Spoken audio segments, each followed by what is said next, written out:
with you guys, and he shared a scripture with you guys out of the book of Luke, right? It talked about rise up and pray, right? Jesus approaches his disciple and asks why they're sleeping, and he kind of referred it back to where we are in the world today, that our world, a lot of people are sleeping, and we're sleeping to the sins, to the things that are not right.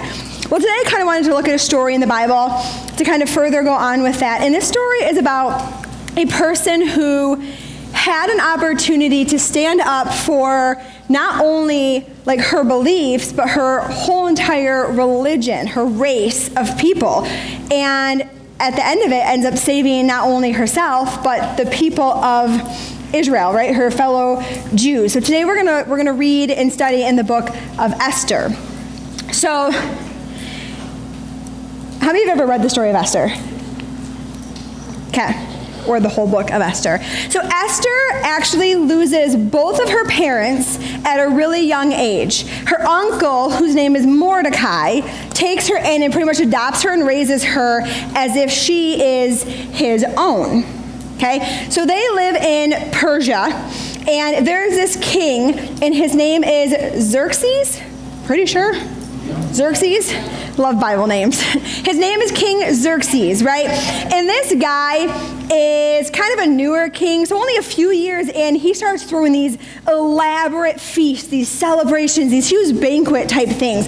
So he invites all of these like military officials, princes, some of his nobles. He invites all these like super powerful, rich, important people. And he has this celebration for 180 days.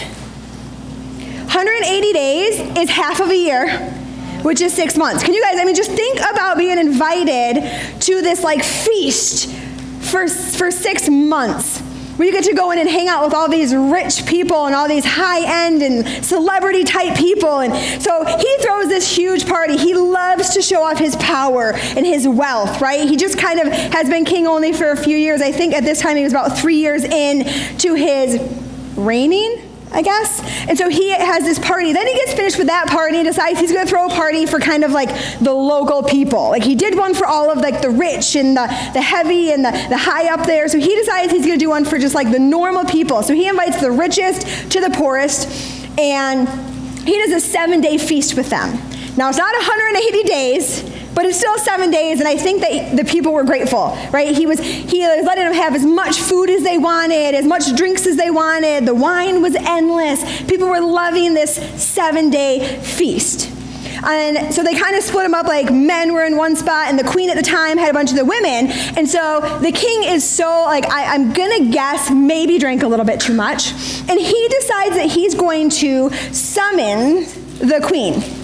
And he's like, I want her to come, and I want her to parade around in all her fancy outfit in front of all of these men so they can see how beautiful my wife is. I want them all to see her. I want them all to lust over her. I want them all to envy what I have. She says no. She gives him a hard like skirt. I am not about to parade around in front of all of these people, in front of all of these men, because y'all drank too much and you want something to look at. Not gonna happen. Okay? So the king in like this drunken rage gets angry, and he's like, well, I'm gonna go to my advisors and we're gonna figure out what to do with you.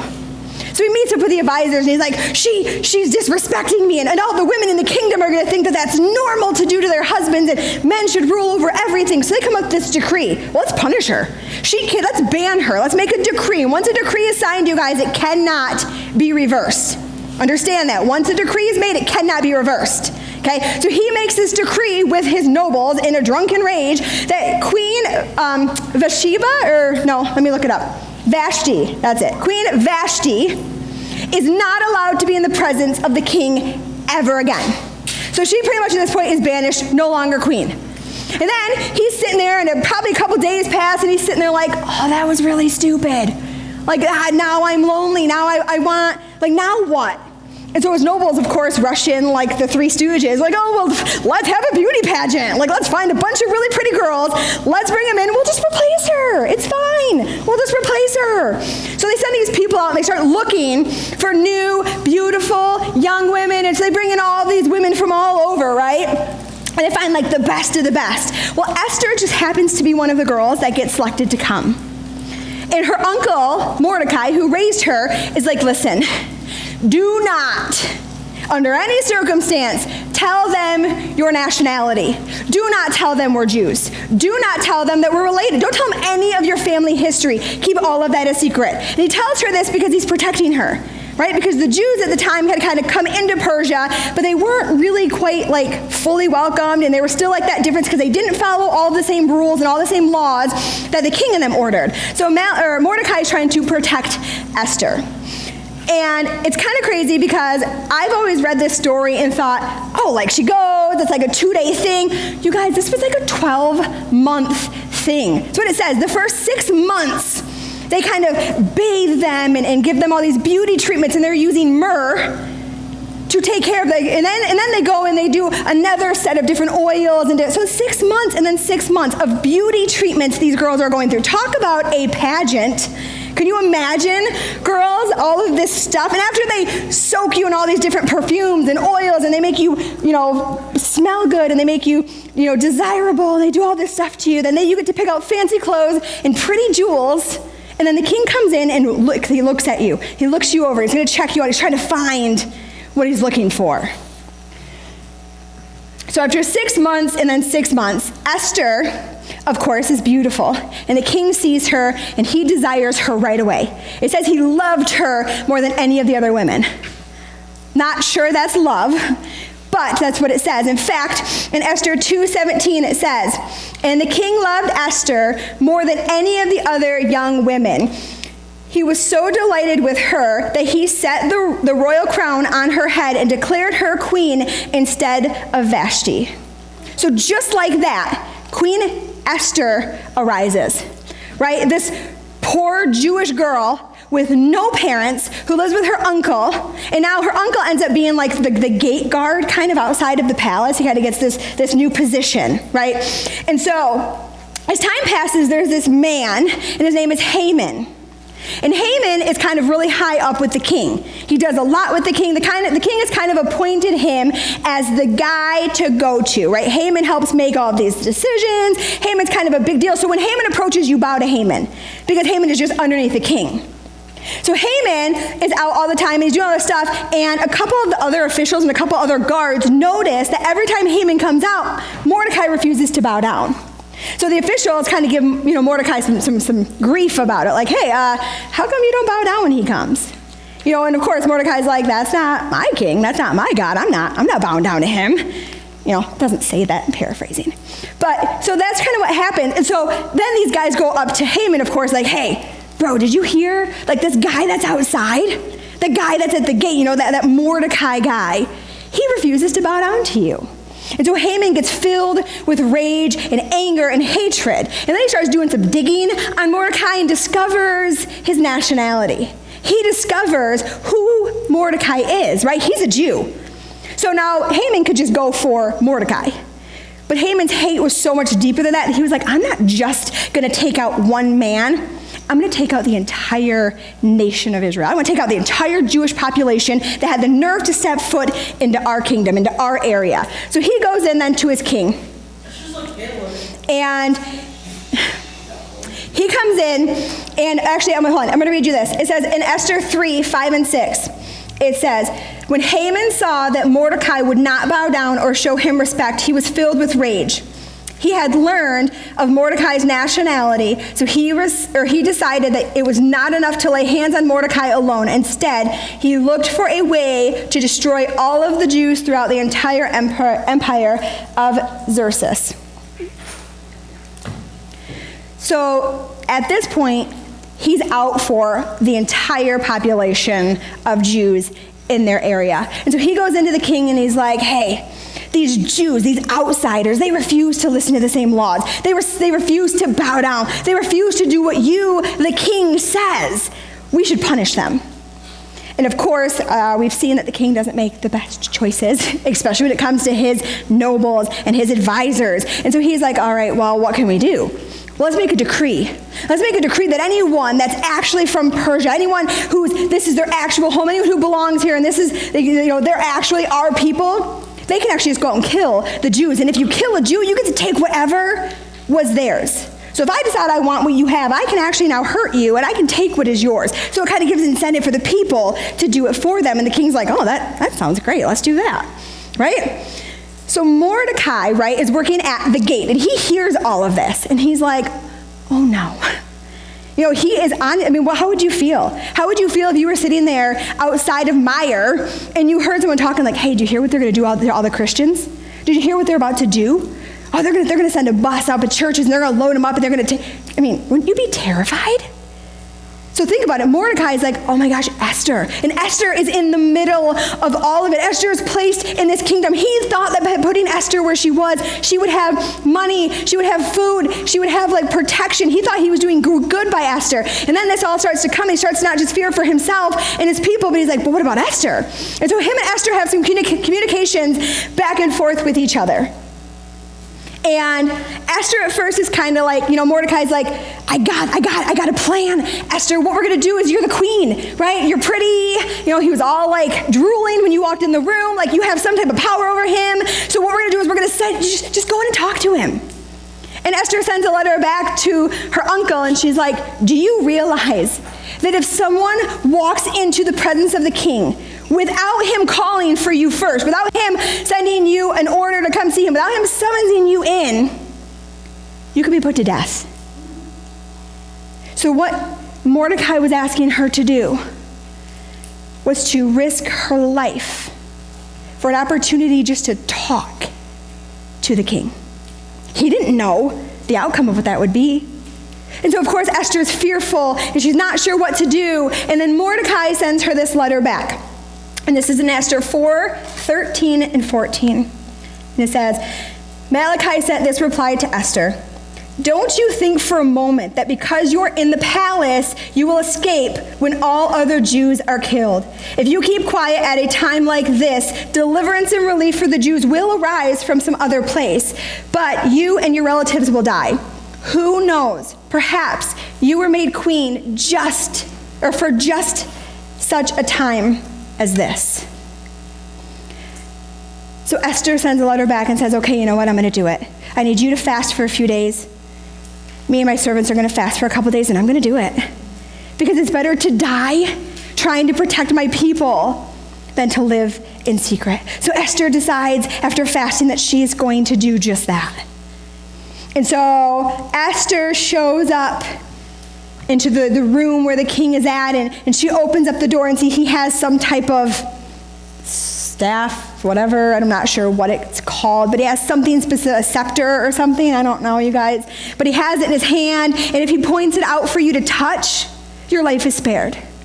And so when Esther approaches, he sees her, and he's probably confused, like, oh, I just banished my last wife because she wouldn't come see me when I summons, and now I get this new wife, and she's coming without me. So I'm like, what is going on? This is all backwards. But he decides that his love and his desire for Esther is stronger than that. He reaches it out to her. So it ends up being that Esther invites him, and he's like, honey, I'd give you anything. Tell me what you want. Half the kingdom, and it's yours. I love you so much. Tell me.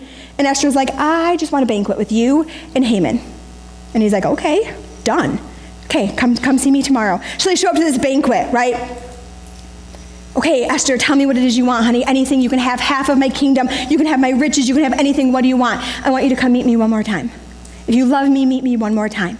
So again, they come, and Haman at this point is out bragging to his friends. Like, bro, guess what? I just got invited to a dinner. Just me, the king, and the queen. Like, I made it. He's like on top of the world, started from the bottom. Now I'm here. Like, that's him, right? That's where he's at. He's like, made it. And little does he know, when Esther comes in with the king, and they're sitting there, and he's like, honey, what do you want? And paraphrasing, she says, what would you do if someone was out trying to kill me or wanted my life?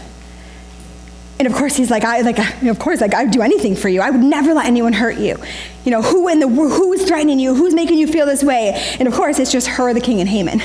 And so she's like, well, it's Haman. Haman is threatening my people because I am actually a Jew. So long story wrapped up short. Pretty much, the king then becomes furious, and he makes a new decree that the Jews now can fight back against the people, right? Because once a decree is made, it can't be reversed. The decree was made. But he then can make another decree. So he makes another decree like, you know what? I'm going to let the Jews fight back. And if, your God delivers them, then so be it. And of course, that's what happens, right? They fight. Jews are okay. Long story short, Haman don't make it. We won't talk about how, but he doesn't, right? And so you're thinking like, okay, this is great, but like, what does this have to do with us rising up? What does this have to do with us? What does this have to do with where we are right now? What does this have to do with anything, with us? Well, you guys, we are full of people all around us that are just like Haman.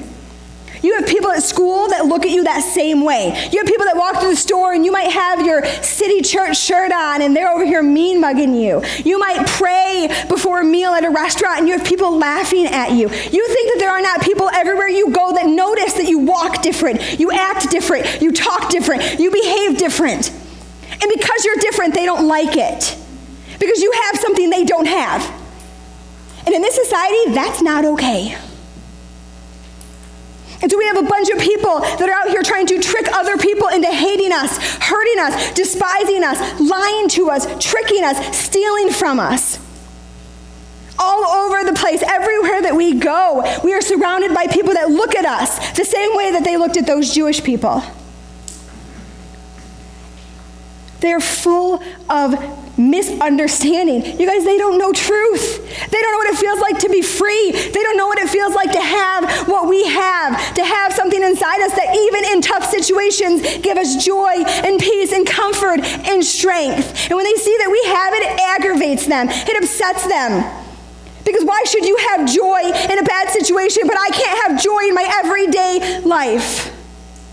We are full of people all around us. This world is full of people who are going to try to trick you into believing certain things. And then they're going to tell you that feelings that you're having mean something they don't mean.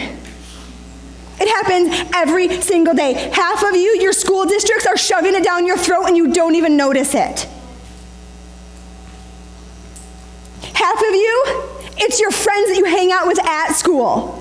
And even though you're like, oh, they know I'm a Christian, they're cool with it, are you actually walking like a Christian when you're at school? Because I can tell you that the spirits of good versus evil don't mesh.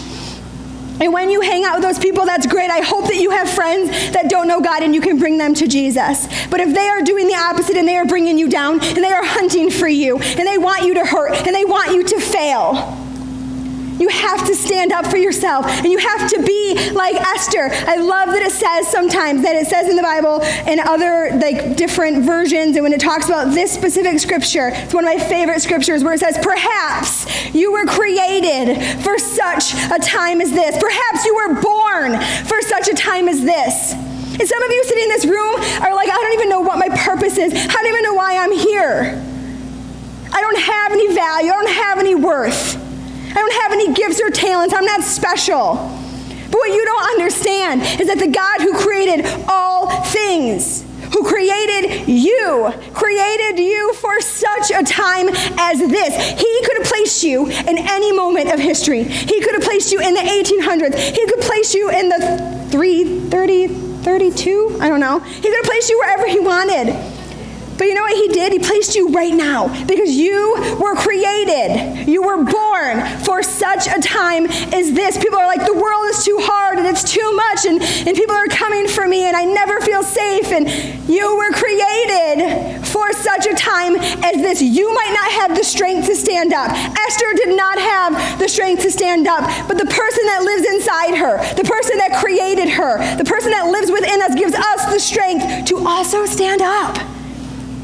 And that's where we are, that's where we're at in our nation. That's where we're at in our world. That's where we're at right now. We were created for such a time as this, meaning God placed you right here with your families. And I don't care what your family looks like. Oh, I've been adopted, or I'm in foster care, or my mom and dad are still together, or maybe your dad has left. You guys, God has created you. And he placed you exactly where you are with purpose, to love, to take care of, to stand up for those people. You were created And some of you in this room today have no idea your purpose. You have no idea your calling. You have no idea your value. That's why you find your worth in the boy at school, or the girl at school, or the friends that you have, or the money that you have, or the reputation that you've made for yourself. And too many of you, that's what matters. That's who you are. And I'm sorry, when you stand in front of Jesus, none of that matters. None of it. What matters is the life you chose to live for him. The dedication. When our world is looking at us, and they're angry, and they're turning at us, and they're pointing fingers at us, and they're judging us, and they're calling us out, guess what? You were created to stand up in that moment. You were created to stand up, whether it be for your fellow Christians who are getting picked on because of their religion, and you slide by, I see you at youth group, but I can't be friends with you at school because we're not on that level. So you walk by knowing what's happening to that person. Or maybe it's at home, and you're going through a really rough time with your family.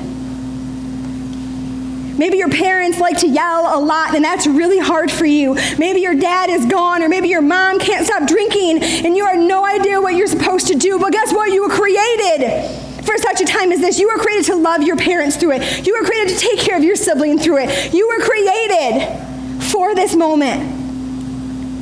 None of you are a mistake. Not one of you are a mistake. Not one of you were placed somewhere you're not meant to be. Not one of you were born into a situation that you can't handle. God, I hate when people say God doesn't give us more than we can handle. I don't believe that. Because if that was true, we wouldn't need him. But he doesn't give us more than he can handle. More than he can handle. So you say, I don't deserve to be put in the family that I was put in. Yeah, either did Norm. Either did Norm.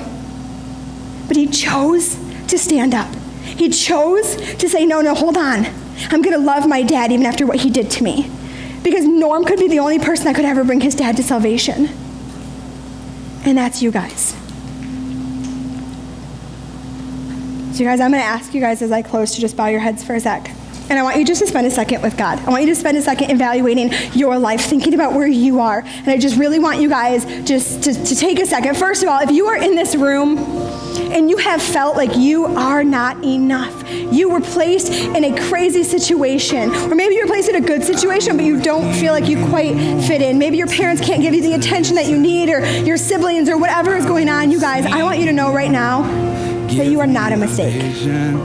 That you were created with purpose, with intention. He formed you in your mother's womb. He knew your name before he even created you.